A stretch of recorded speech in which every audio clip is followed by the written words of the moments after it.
स्नेहा बहू, हमारी चाय कहाँ है? जीजी भी बैठी हैं इंतज़ार में। सासू माँ, भाभी मेरा सूट प्रेस नहीं किया आपने? ननद चिल्लाई। अरे भाभी ये क्या, नाश्ता बना दिया? मुझे तो आलू के पराठे खाने थे। देवर बोला।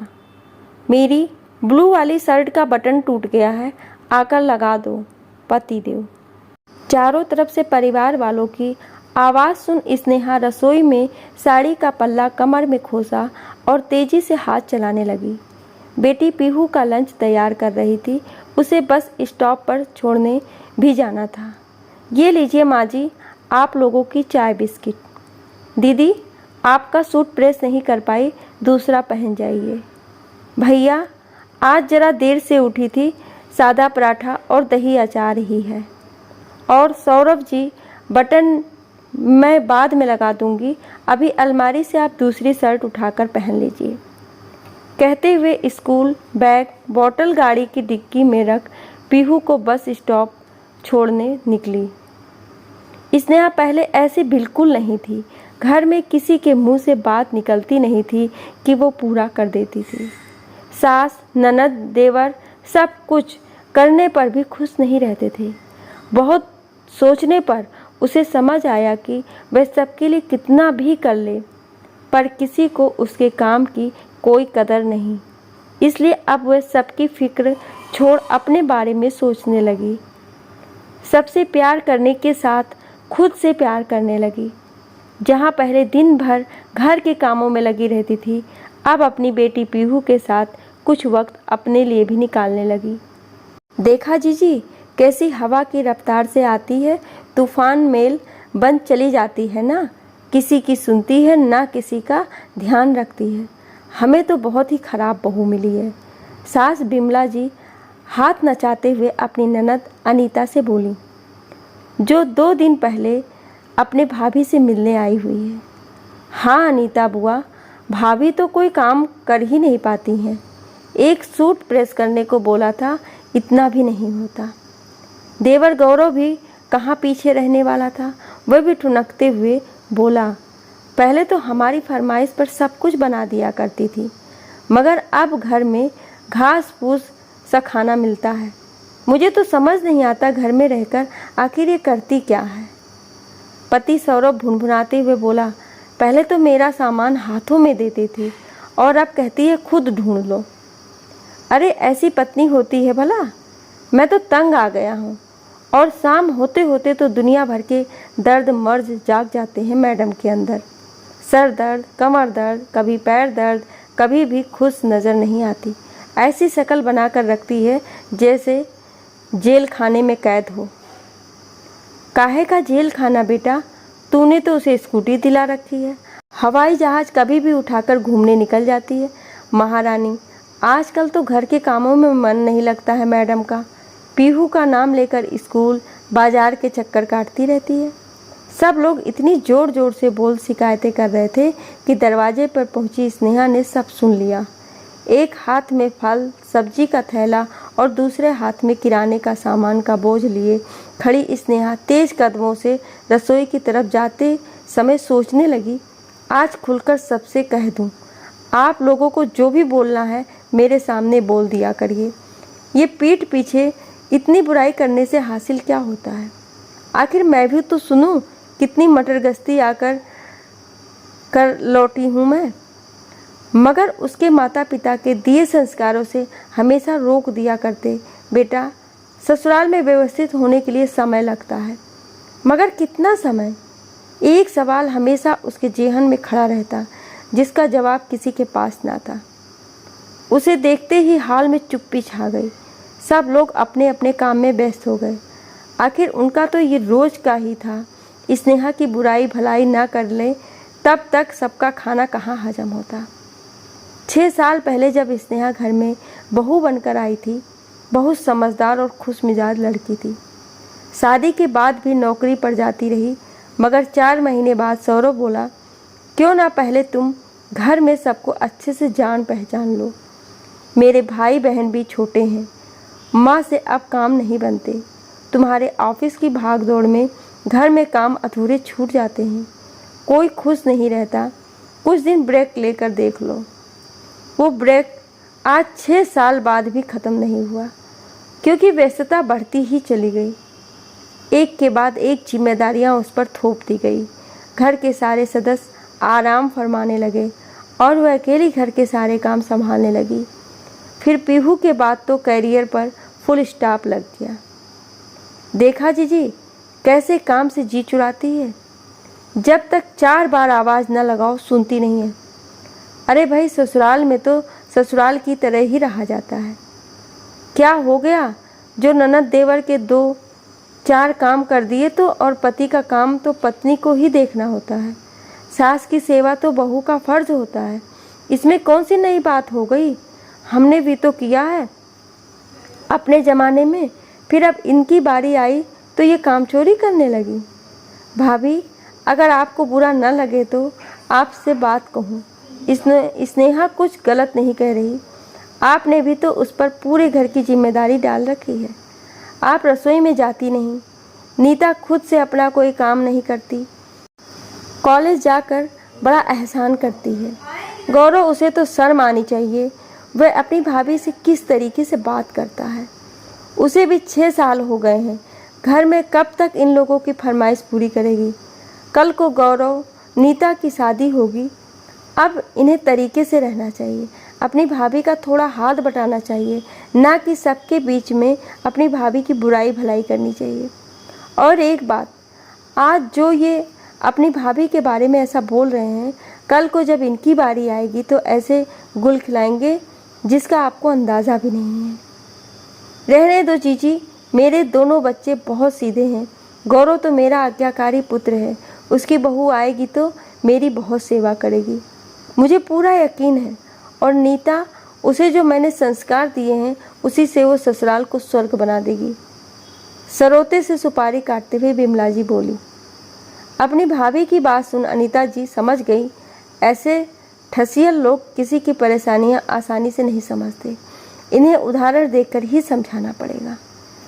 बुआ के लाडले गौरव, नीता कमरे में मोबाइल पर गेम खेल रहे थे। दोनों को ही अपने बुआ पर बड़ा यकीन था, इसलिए दोनों अपने मन की हर बात अपनी प्यारी बुआ से शेयर कर देते। बुआ ने बड़े प्यार से दोनों की तरफ आम लस्सी का गिलास बढ़ाते हुए कहा, ये लो बच्चों, तुम्हारे लिए खास बनाई है। वाह बुआ, आप तो सब जानती हो, क्या मस्त लस्सी है, पीकर मज़ा आ गया। भतीजे गौरव ने हंसते हुए बोला। अच्छा गौरव बेटा, एक बात तो बता, तेरी माँ तेरे लिए लड़की ढूंढ रही है। मैं सोच रही थी स्नेहा जैसी लड़की तेरे लिए परफेक्ट रहेगी। स्नेहा का नाम सुनते ही गौरव का मुंह बन गया। क्या बात करती हो बुआ, भाभी जैसी कभी नहीं। माँ की डांट की चाबी से चलने वाली गुड़िया नहीं चाहिए, जो भैया तक का ढंग से ख्याल ना रख सकती, उनकी ज़रूरत है पूरी नहीं कर सकती, वह मेरी पसंद नहीं हो सकती। तो बबुआ, तुझे कैसी लड़की चाहिए? मेरी पत्नी तो एकदम स्मार्ट होगी, मैं जहाँ जाऊँ मेरे साथ वैसे रेडी होकर जाए, साड़ी वाड़ी में लिपटी ना रहे, वेस्टर्न ड्रेसेस धड़ल्ले से पहने, जॉब करे, मेरी कंधे से कंधा मिला कर चले, अपने डिसीजन खुद ले सके, किसी की गलत बात सुन चुप ना रहे, गलत के लिए खड़ी हो सके।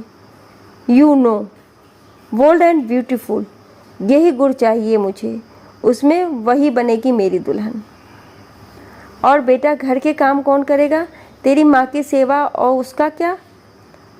बुआ, घर के काम तो नौकरों को शोभा देते हैं, और माँ को ऐसा क्या हुआ है जो उन्हें सेवा की ज़रूरत है?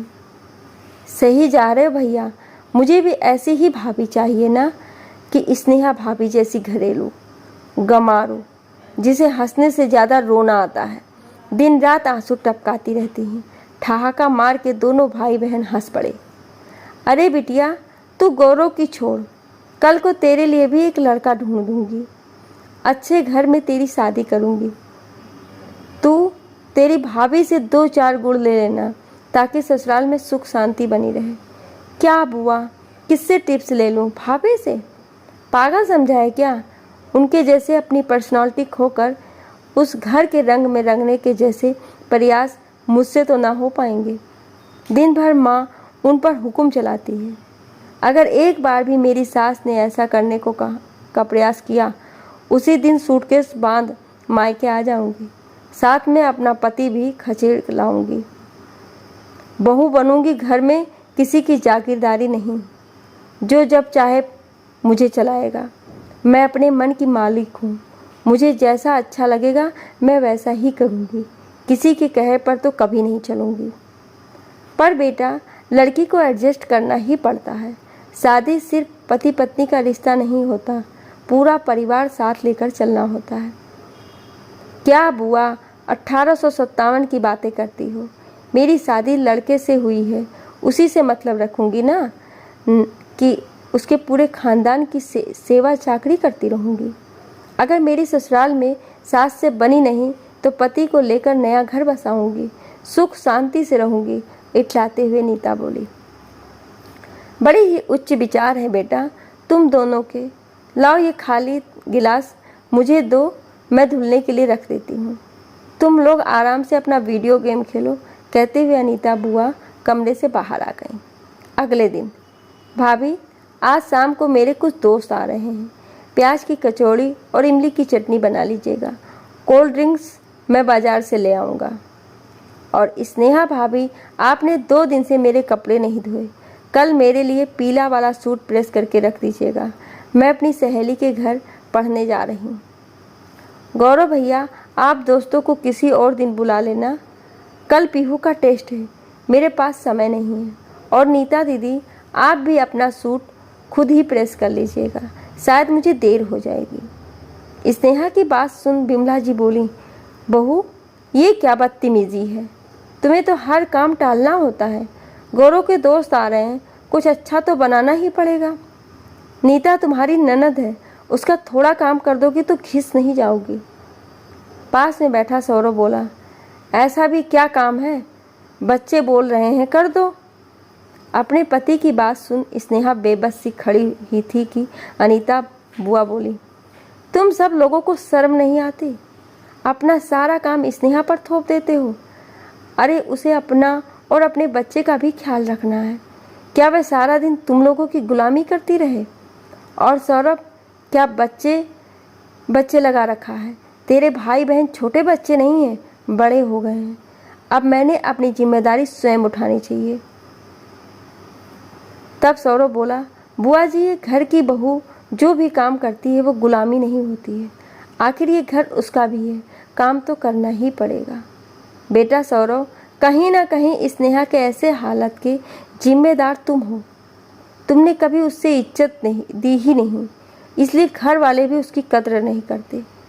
वैसे भी ससुराल में पति से ही पत्नी की कदर होती है, पति कदर करता है तो ये कभी ना होता। अच्छा चलो, आज तुम्हारा एक वहम मिटाती हूँ, जो तुम अपनी पत्नी से इतना एक्सेप्ट करते हो मगर कभी अपने भाई बहन और माँ की गलत नहीं समझते। लो सुनो, बुआ जी फ़ोन में हुई रिकॉर्डिंग चालू कर देती हैं। उनके गौरव और नीता के बीच हुई सारी बातें सबके सामने आ जाती है। फ़ोन की रिकॉर्डिंग सुन गौरव और नीता के होश उड़ गए, दोनों एक दूसरे का मुंह देख ही रहे थे। अनीता जी बोली, भाभी आपने अपनी एक बहू से इतनी उम्मीदें लगा रखी हैं, वह पूरे घर को अपने कंधों पर उठा ले, मगर आप जानती हैं आपका छोटा बेटा और आपकी बेटी कितने उच्च विचार रखते हैं। गौरव बहू लाएगा तो आपके लिए नहीं, नीता के ससुराल में पटेगी तो रहेगी, वरना अलग हो जाएगी। अब जरा सोचो कौन अच्छा है कौन बुरा, जो ये तुम्हारी स्नेहा बहू 6 साल से तुम लोगों को सहन कर रही है। अब बताओ ये गलत है या तुम? किसी के पास बोलने को कुछ नहीं था। तब सौरव बोला, अपनी गलती का एहसास हुआ और वह बोला, मैं ही तुम्हारा गुनहगार हूँ। जब पति होकर मैंने तुम्हें मान सम्मान नहीं दिया तो फिर मेरे छोटे भाई बहन कैसे देते? जिन लोगों के लिए मैंने तुम्हारी खुशियाँ और नौकरी दांव पर लगा दी, आज वे तुम्हें सिर्फ एक काम वाला समझ काम निकालते हैं, तुम पर हुक्म चलाते हैं, जिसमें मेरी पूरी साय रहती है। मुझे बड़ा होने के नाते इन दोनों को समझाना चाहिए था। भाभी समय पर तुम्हारा सहयोग देने के लिए है, ना कि सारा समय तुम्हारी गुलामी करने के लिए। अब से गौरव और नीता अपना सारा काम खुद करेंगे, साथ में तुम्हारा हाथ बाजार के कामों में बटाएंगे, क्योंकि जल्द ही तुम अपनी नौकरी दोबारा शुरू करोगे। पीहू को देखने की जिम्मेदारी मेरी और माँ की होगी। स्नेहा अनीता बुआ को मन ही मन आभार प्रकट करती है। आशा करती हूँ कि ये कहानी आपको अच्छी लगी होगी। कहानी अच्छी लगी हो तो लाइक, शेयर और कमेंट ज़रूर करिएगा, और ऐसी ही कहानियाँ सुनने के लिए हमें सब्सक्राइब ज़रूर करें। Thank you.